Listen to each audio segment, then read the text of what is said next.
Jai Hind everyone, my name is Adit Jaiswal and I am pursuing my engineering from Computer Science and Engineering in ABS Institute of Technology, Ghaziabad.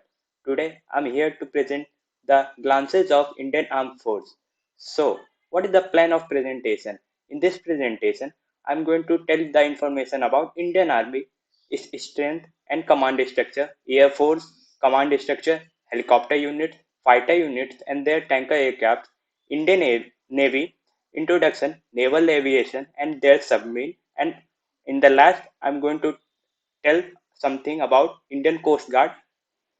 So Indian army जो है वो land based branch होता है और अपने Indian arm force का सबसे largest component है। जो प्रेसिडेंट ऑफ इंडिया है वो सुप्रीम कमांडर होता है इंडियन आर्मी के। और जो प्राइमरी मिशन होता है इंडियन आर्मी का वो ये होता है कि अ, देश के अंदर जो भी एग्रेशन चल रहे हैं उन्हें रोकना और फिर बॉर्डर पे पीस मेंटेन करना, या फिर बाहर के जितने भी थ्रेट्स हैं या फिर अंदर इंडिया के थ्रेट्स हैं उन्हें भी कंट्रोल करना। Moving to our next slide, army strength personnel. तो हमारे कितने जवान हैं एक्टिव जो हैं वो हैं 12,37,117 जवान। जो रिजर्व में आते हैं वो हैं 9,60,000 जवान। असम राइफल्स जो है उसमें 66,000 ट्रूप्स रहते हैं। और जो स्पेशल फ्रंटियर जिसे हम एसएफ फोर्स भी कहते हैं उसमें 10,000 ट्रूप्स हैं।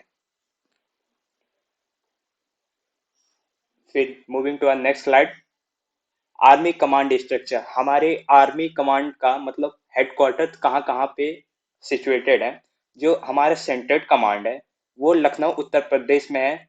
ईस्टर्न कमांड वो कोलकाता बंगाल में है। नॉर्थर्न कमांड वो उधमपुर जम्मू कश्मीर में है। सदर्न कमांड वो पुणे महाराष्ट्र में है।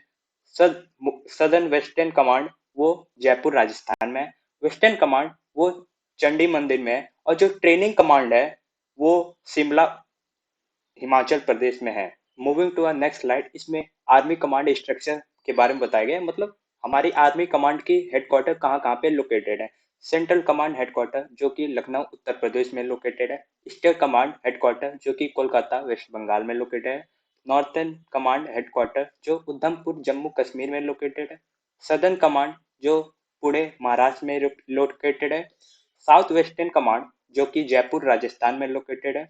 वेस्टर्न कमांड जो चंडी मंदिर में लोकेटेड है। और ट्रेनिंग कमांड जो शिमला हिमाचल प्रदेश में लोकेटेड है। Moving to our next slide, हम इसमें इंडियन एयरफोर्स के बारे में बताने वाले हैं।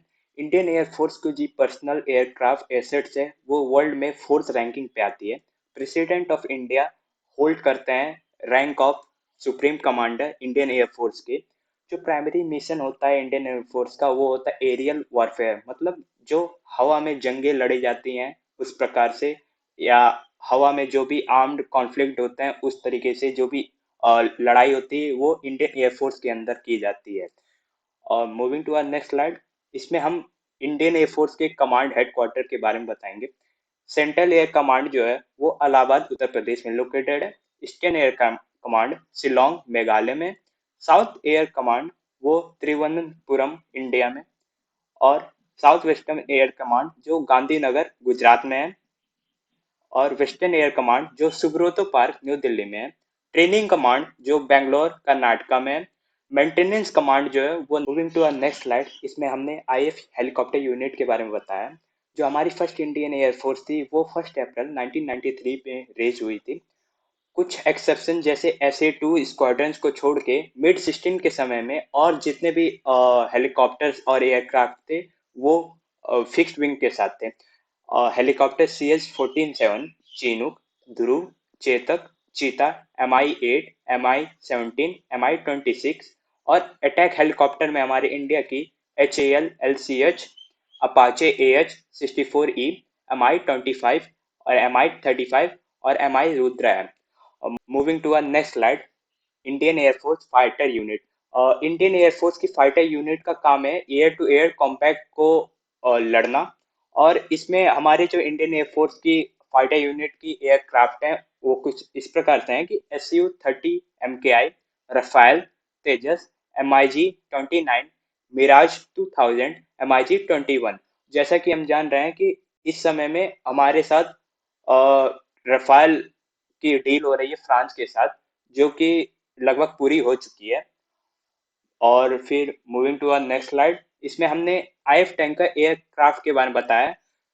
इसमें क्या है कि हमारी जो एयरक्राफ्ट है वो पेलोड भी करती है और फिर टैंकर की तरह भी काम करते हैं। इसमें ये होता है कि जब कभी एरियल कॉम्बैट चलता है तो उसमें जितने भी एयरक्राफ्ट रहते हैं उनकी रिफ्यूलिंग भी जरूरी रहती है, क्योंकि उनका फ्यूल जो होता है खत्म होता रहता है।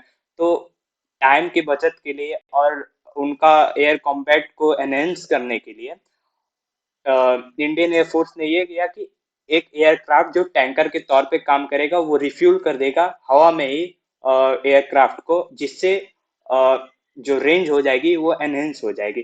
तो इसमें ट्रांसपोर्ट में जो है वो C-130J है, C-17 ग्लोब मास्टर 3 है, CH-47F है, चिनूक 76 है, AN-32, HS-74A, do 228, Boeing 737, ERJ 135, Boeing 777। और जो टैंकर एयरक्राफ्ट है वो है 278 MKI। Moving to next slide, इसमें हम इंडियन नेवी की बात करेंगे। इंडियन नेवी जो है वो नेवल ब्रांच होता है इंडियन आर्म फोर्स का। इसमें भी president of India supreme commander होते हैं। ब्लू वाटर नेवी होने की वजह से ये person of gulf region operate करता है, हॉर्न ऑफ अफ्रीका से स्ट्रेट ऑफ मलाका तक। जो प्राइमरी ऑब्जेक्टिव होता है नेवी का वो ये होता है नेशन मैरीटाइम को सेफगार्ड करना, और जो कोई भी साजिश होती है सी सी बेसिस पे दूसरे कंट्री द्वारा, तो उस थ्रेट को अपने इंडियन आर्म फोर्स के अदर यूनियन के साथ मिलके उसको रोकना और डिटेर करना। Moving to our next slide, इसमें इंडियन नेवी नेवल एविएशन के बारे में बताया है। इंडियन नेवी में भी एयरक्राफ्ट यूज होते हैं। जो नेवल एयर आर्म उसका birth commissioning of INS Garuda से हुआ, जो कि कोची में 11 मई 1953 में हुआ था। 4 फरवरी 1953 में first Indian naval aircraft sea land IN-101 land किया था कोची में, और वही IN-101 बाद में Indian naval air squadron INS 550 17 जून 1959 में बन गया था। जो एयरक्राफ्ट विक्रांत है वो 1961 में लैंड किया था स्क्वाड्रंस के साथ अपने, जिसमें ब्रिटिश सी हॉक जेट्स थे, फ्रेंच एलाइज ASW एयरक्राफ्ट थे, फ्रेंच एलोटे 3 हेलीकॉप्टर्स थे। मूविंग टू नेक्स्ट स्लाइड, इसमें इंडियन नेवी सबमरीन्स के बारे में बताया गया है, जिसमें अरिहंत क्लास का होता है सबमरीन, जिसमें बोट INS S2 है 6000 टन का। शिशुमार क्लास का सबमरीन जिसमें boat INS-44, INS-45, INS-46, INS-47 है, और इसका वजन 1850 टन है। सिंधु घोष क्लास का सबमरीन जिसमें boat INS-55, INS-56, INS-57, INS-59, INS-60, INS-61, INS-62, INS-65 है, और इसका वजन 3076 टन है। फिर अगला क्लास कलवारी क्लास है, जिसमें बोट INS-21 है, INS-22 है, INS-23 है, INS-24 है, और इसका वजन 1775 टन है। And now in the last, I'm going to tell you about the Indian Coast Guard, ICG, भारतीय तट रक्षक, जिसका निर्माण 19 अगस्त 1978 में फोर्थ आर्म्ड यूनियन की तरह हुआ अंडर कोस्ट गार्ड एक्ट।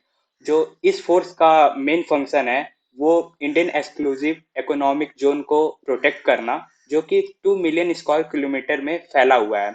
ये फोर्स इंडिया की कई सारे अथॉरिटी जैसे एंटी स्मगलिंग अथॉरिटी है उसके साथ मिल के कई सारी स्मगलिंग को रोकती है, और फिर ये फोर्स कई सारे हाई रिस्क एरिया में भी काम कर चुकी है। Thank you. जय हिंद।